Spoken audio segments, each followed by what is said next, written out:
Nous avons commencé notre parcours spirituel avec le psaume 62 qui traite du désir de Dieu. Nous poursuivons cet après-midi avec le psaume 41 que vous avez sous les yeux, qui s'ouvre aussi sur le désir de Dieu. Il s'agit dans ce psaume de la prière d'un exilé. Il est obligé d'habiter hors des limites de la Terre Sainte, mais sa pensée, sa prière le ramène constamment vers le temple de Jérusalem et cette multitude en fête au milieu de laquelle il célébrait le Seigneur. C'est l'histoire au fond de notre âme, marquée par les épreuves, mais aussi par les tristesses. Et pourtant, le souvenir de Dieu et la foi en sa protection aimante sont plus forts que l'accablement présent. L'espérance renaît sans cesse. L'espérance fleurit en un chant d'action de grâce qui trouve son lieu d'élection dans le temple et pour nous dans l'action liturgique.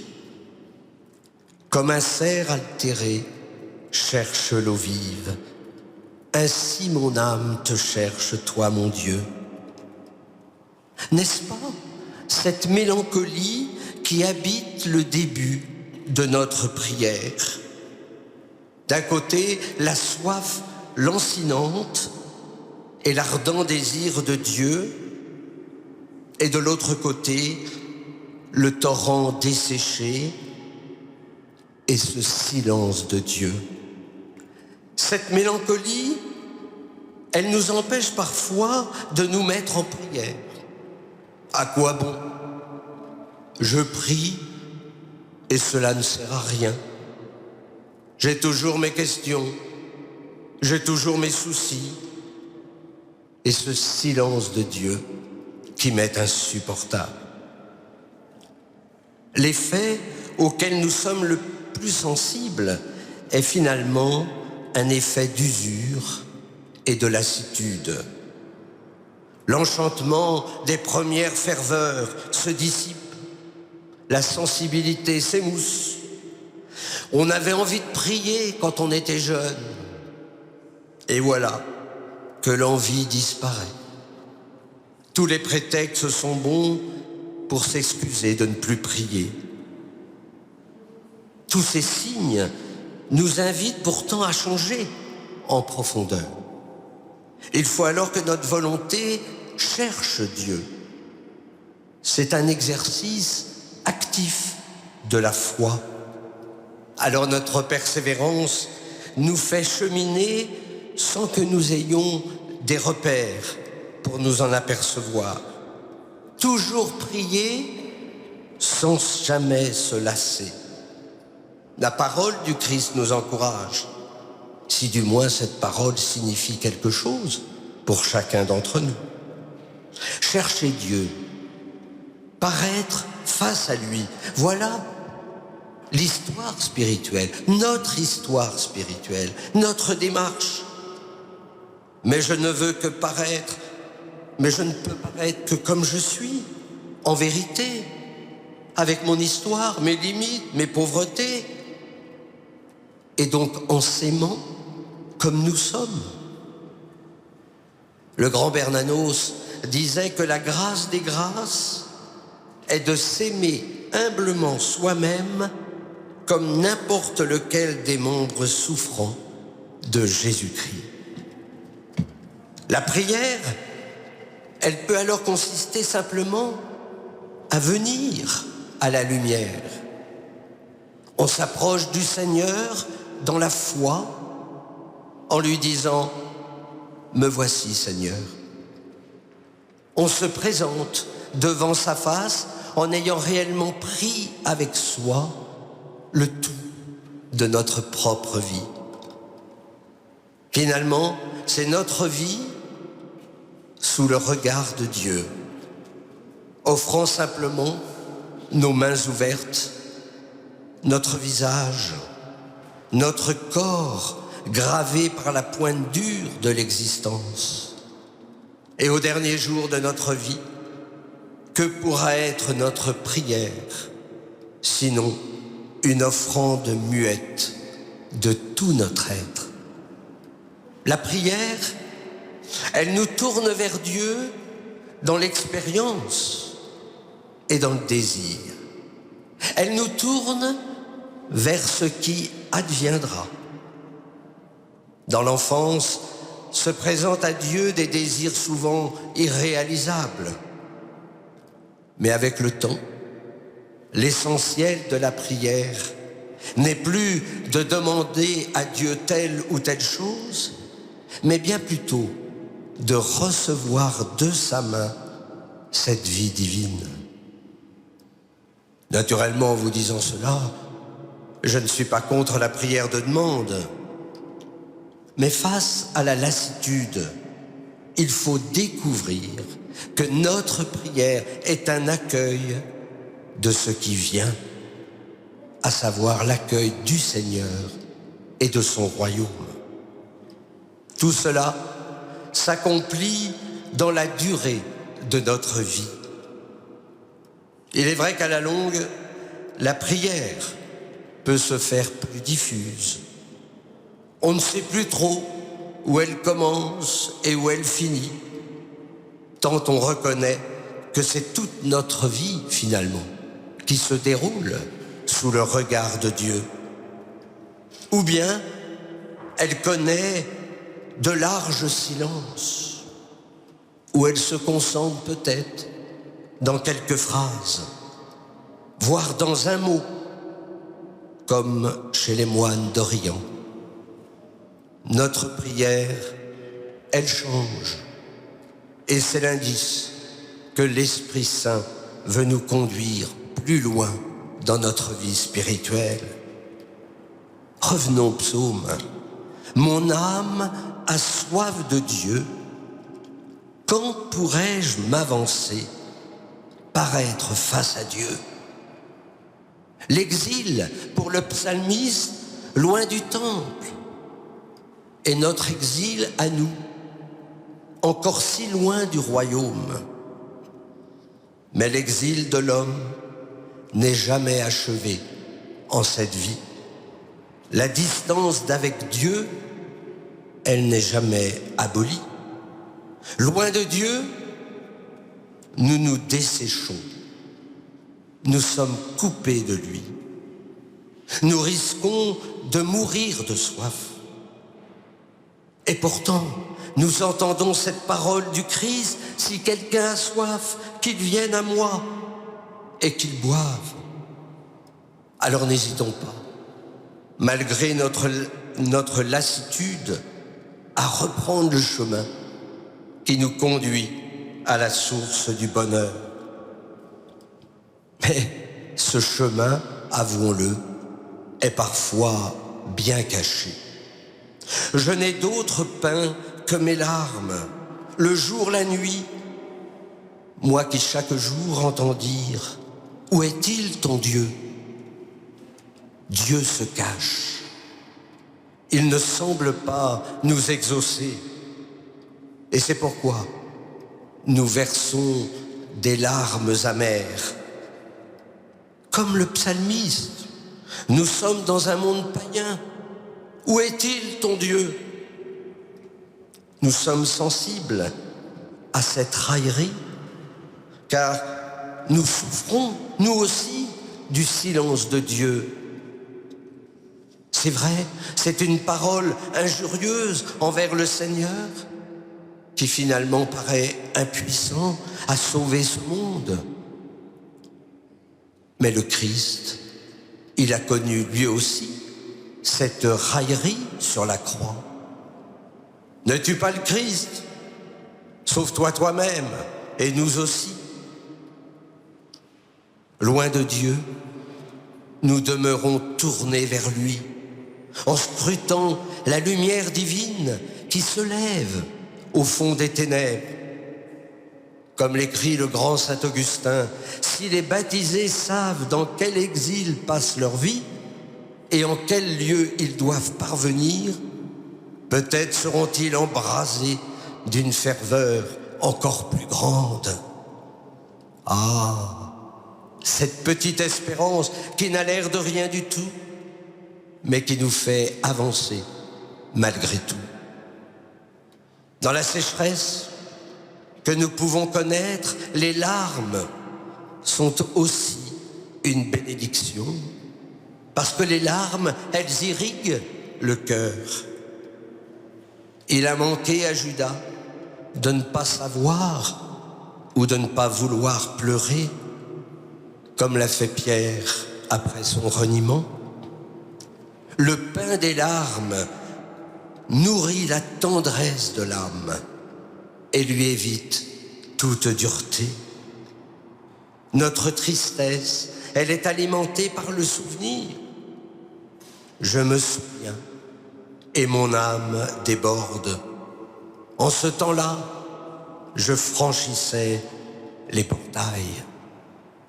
Dans une vie spirituelle, le souvenir est essentiel.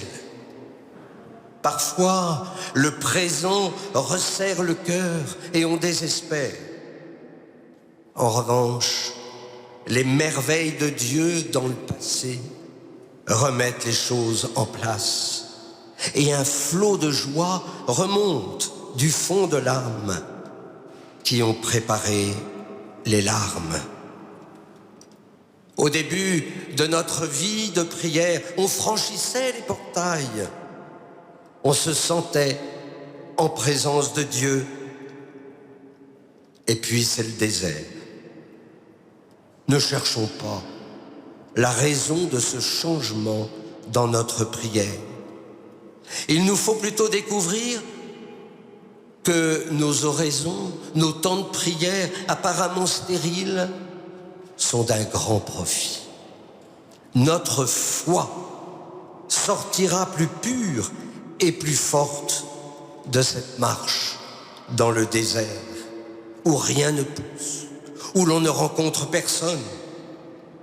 N'oublions pas que dans de telles oraisons bien sèches, notre désir de retrouver le Christ va s'intensifier.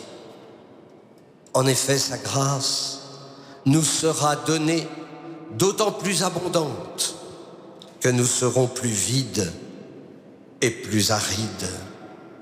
Et cette avidité, elle a un nom dans la prière, c'est l'espérance.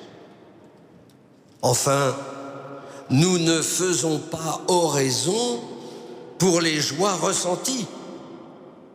J'ai souvent dit, ne cherchez pas les gousi-gousi. On n'en a pas. En tout cas, moi, j'en ai pas. Non, si nous prions, c'est pour l'amour et la gloire de Dieu. Nous comprenons alors mieux le psalmiste.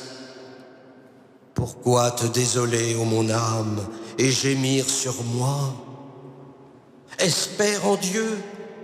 De nouveau, je rendrai grâce. Il est mon sauveur et mon Dieu.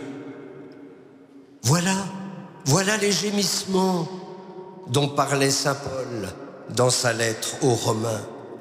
Nous-mêmes, qui possédons les prémices de l'esprit, nous gémissons aussi intérieurement dans l'attente de la rédemption de notre corps.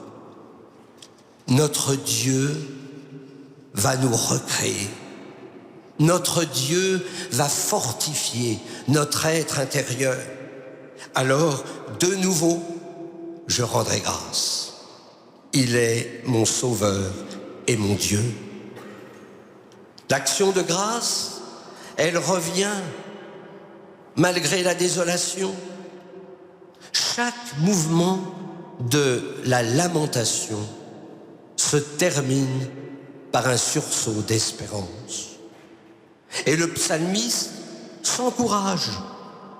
Il exprime sa tentation de la tristesse, mais aussi le moyen d'en sortir, échapper à soi-même, à la complaisance en sa douleur, mais plutôt se tourner vers Dieu, l'unique motif de son espérance. Oui, si mon âme se désole, je me souviens de toi. Il faut savoir renoncer à cette présence sensible de Dieu pour accéder à une plus parfaite intimité avec lui. Il faut consentir à la nuit pour accéder à la vraie lumière. Et le psalmiste, il traverse aujourd'hui cette nuit, cette grande épreuve que connaissent aussi les très grands mystiques, comme vous et moi. Ces souffrances ont une dimension inexprimable. L'abîme appelant l'abîme à la voix de tes cataractes, la masse de tes flots et de tes vagues a passé sur moi. Malgré l'épreuve et au cœur de l'épreuve, le contact avec le Seigneur est constant. Ce n'est plus nous finalement qui cherchons Dieu, c'est Dieu qui vient nous assister dans notre détresse. Voilà le mouvement de la prière. Une parole adressée à Dieu, mais plus profondément. Cette parole est l'œuvre de Dieu qui agit avec nous et en nous. Tout sentiment d'éloignement spirituel est oublié. Et le jour, le psalmiste expérimente l'amour du Seigneur. Et la nuit, il le chante. Au long du jour, le Seigneur m'envoie son amour. Et la nuit, son chant est avec moi. Prière au Dieu de ma vie. Dieu est notre vie. Il nous ménage en nos âmes des îlots de sécurité. Notre âme fragile se découvre alors aimée. Elle reprend son action de grâce, inspirée par l'Esprit. Le jour, nos occupations nous laissent le sentiment d'être guidés par Dieu. Et dans le calme de la nuit, nous découvrons la sollicitude de notre Dieu. Mais Dieu joue aussi à cache-cache avec nous. Jouez à cache-cache. Descendez dans votre âme et cherchez. Rappelons-nous le mot que Pascal prêtait au Christ. Console-toi, tu ne me chercherais pas si tu ne m'avais trouvé. Mais l'épreuve, elle va revenir avec ses doutes et les affres de la solitude. Et le remède va être de nouveau l'espérance et le chant. Je dirai à Dieu mon rocher, pourquoi m'oublies-tu? Pourquoi vais-je assombri, pressé par l'ennemi? Alors, la prière s'affermit. L'exilé précise le motif de son angoisse spirituelle. Parce qu'il est entouré d'ennemis qui sont les ennemis de Dieu. Pourquoi m'oublies-tu? Il est vrai que le silence de Dieu est parfois difficile à supporter. Mais comment faire pour que ce silence soit présence et parole? Il me semble que nous regardons beaucoup trop notre misère. Oh, il ne s'agit pas de l'écarter, elle est là, mais de se tourner vers le Seigneur et de nous donner à lui comme nous sommes. Nous perdons notre temps à nous lamenter, surtout si en plus on se regarde, au lieu de nous dilater en regardant le bon Dieu. Ce qui nous trompe, c'est finalement notre habitude de vivre par la sensibilité et de ne croire qu'à ce que nous voyons ou sentons. Mais comme je vous l'ai dit, n'ayons pas peur des prières arides. Lui, le Père, il les aime. Nous ne saurons que dans l'éternité le prix de ces temps d'oraison distraite et desséchée. Vous savez, nos heures difficiles sont aussi les heures de Dieu. Pourquoi m'oublies-tu? Il nous laisse, c'est vrai, nous débattre dans les ténèbres pour nous montrer ce que nous sommes. Puis il les remplace d'un seul coup par la clarté et la vigueur pour nous rappeler tout simplement qu'il est là et qu'il nous aime.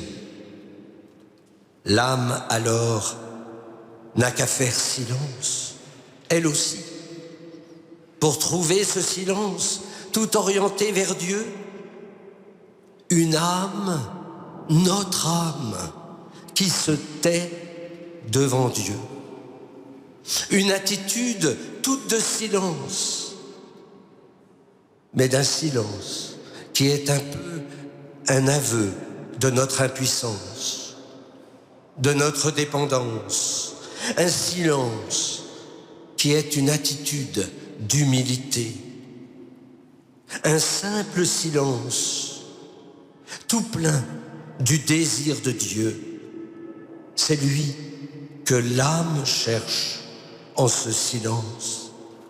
C'est pourquoi ce silence, celui de Dieu et le nôtre, est une prière, une attente, celle d'un don.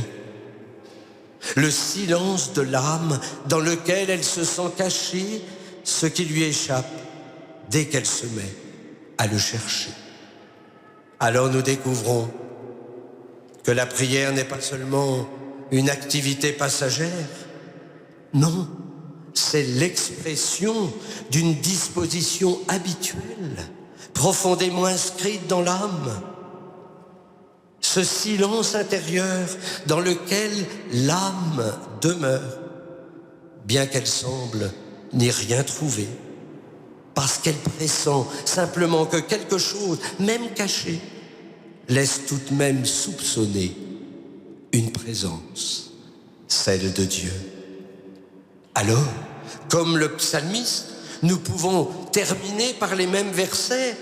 Pourquoi te désoler, ô mon âme, et gémir sur moi? Espère en Dieu, de nouveau je rendrai grâce. Il est mon sauveur et mon Dieu. Le psaume suivant, le psaume 42, est lié à celui que nous sommes en train de méditer. Rends-moi justice, ô mon Dieu. Défends ma cause contre un peuple sans foi, de l'homme qui ruse et trahit, libère-moi. Laurent reprend le chemin du retour au temple et il adresse ce chant à Dieu qui est son guide.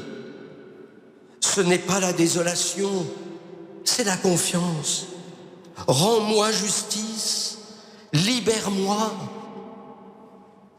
Nous nous en remettons à Dieu, car lui seul peut nous libérer de ce peuple sans foi qui nous ridiculise et qui blasphème sans cesse. Notre prière, elle oscille finalement entre la confiance et nos questions, nos inquiétudes, voire même nos angoisses. Pourquoi me rejeter? Notre prière, c'est une lutte, c'est un combat, c'est une recherche, parfois une protestation, souvent une demande.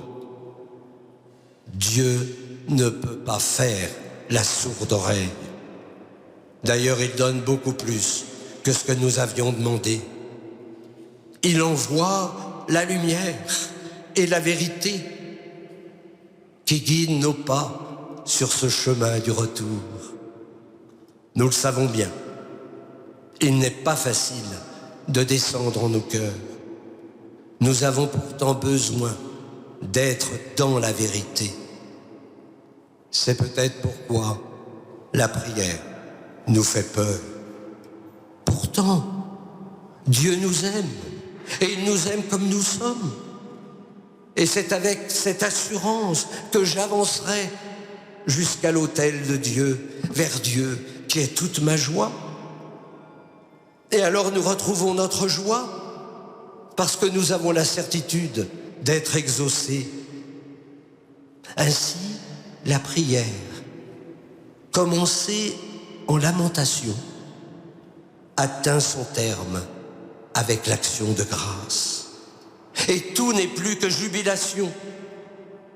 Le psalmiste ne pense plus qu'au jour où, revenu à Jérusalem, il s'avancera jusqu'à l'autel de Dieu pour le louer en signe de reconnaissance. Dieu est déjà présent en notre cœur par sa lumière qu'il répand, par la fidélité de son appui. Notre liturgie nous offre de quoi nous nourrir et surtout d'apaiser notre subjectivité. Elle canalise dans l'immense prière du peuple de Dieu tout ce qu'une âme sensible peut éprouver quand elle se met en marche vers le Seigneur. D'où ce refrain qui achève le psaume: « Pourquoi te désoler, ô mon âme, et gémir sur moi?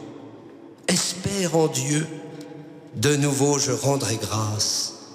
Il est mon sauveur et mon Dieu. » Alors ne cédons pas à la tristesse, qui est peut-être ici le fruit de la tentation.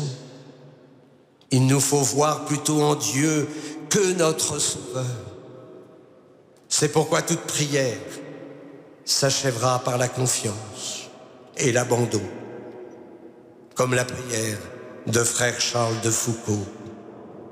Je remets mon âme entre tes mains, je te la donne, mon Dieu, avec tout l'amour de mon cœur, parce que je t'aime, et que ce n'est un besoin d'amour de me donner, de me remettre entre tes mains sans mesure, avec une infinie confiance, car tu es mon Père. La semaine dernière, nous avons commencé notre cycle avec le désir de Dieu. Aujourd'hui, ce désir, il est mêlé de tristesse, un peu de désolation, mais aussi de confiance, car Dieu ne peut pas nous abandonner. C'est pourquoi, la semaine prochaine, nous prierons avec ce psaume 22, le bon berger, le psaume préféré de la petite Thérèse. Comme prière, nous reprenons le psaume 41.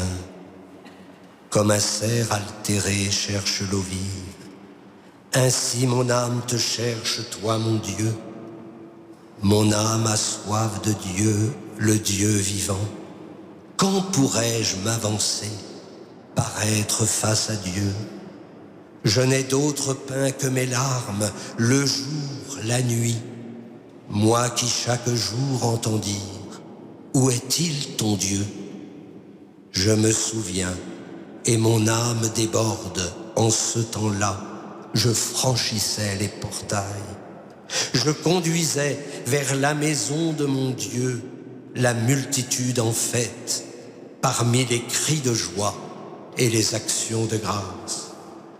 Pourquoi te désoler, ô mon âme, et gémir sur moi? Espère en Dieu, de nouveau je rendrai grâce. Il est mon sauveur et mon Dieu. Si mon âme se désole, je me souviens de toi. Depuis les terres du Jourdain et de l'Hermont, depuis mon humble montagne, l'abîme appelant l'abîme, à la voix de tes cataractes, la masse de tes flots et de tes vagues a passé sur moi.